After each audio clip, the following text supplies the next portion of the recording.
Nous cherchons à calculer la masse de CO2 formée par kilowattheure produit lors de la combustion de charbon.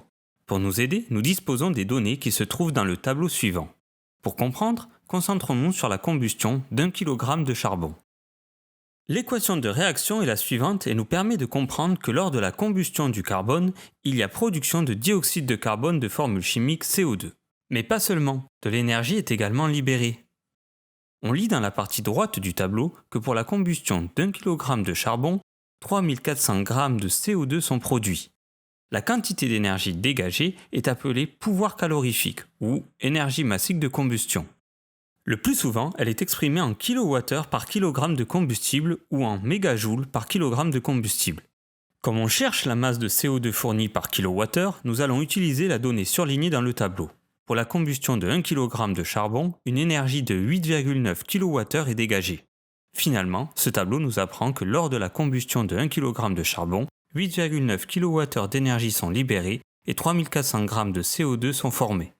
Pour répondre à la question posée, nous devons déterminer quelle masse de CO2 est dégagée pour 1 kWh d'énergie. Si vous avez regardé les précédentes vidéos sur le sujet, vous voyez que tous les éléments sont en place pour répondre à la question en faisant un produit en croix. Pour pouvoir faire le produit en croix, il faut que les grandeurs physiques d'une même colonne soient exprimées dans la même unité, ce qui est bien le cas dans la colonne de gauche. Afin de trouver la valeur manquante signalée par un point d'interrogation, on multiplie les deux valeurs connues se trouvant sur la même diagonale et on divise ce produit par la valeur restante.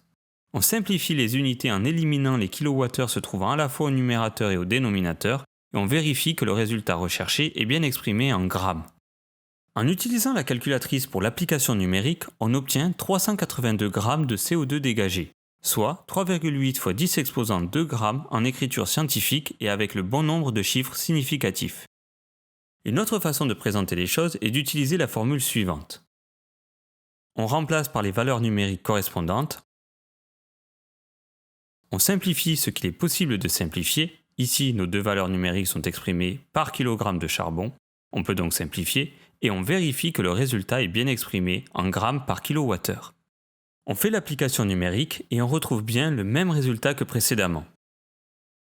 Voilà, cette vidéo touche à sa fin. À bientôt!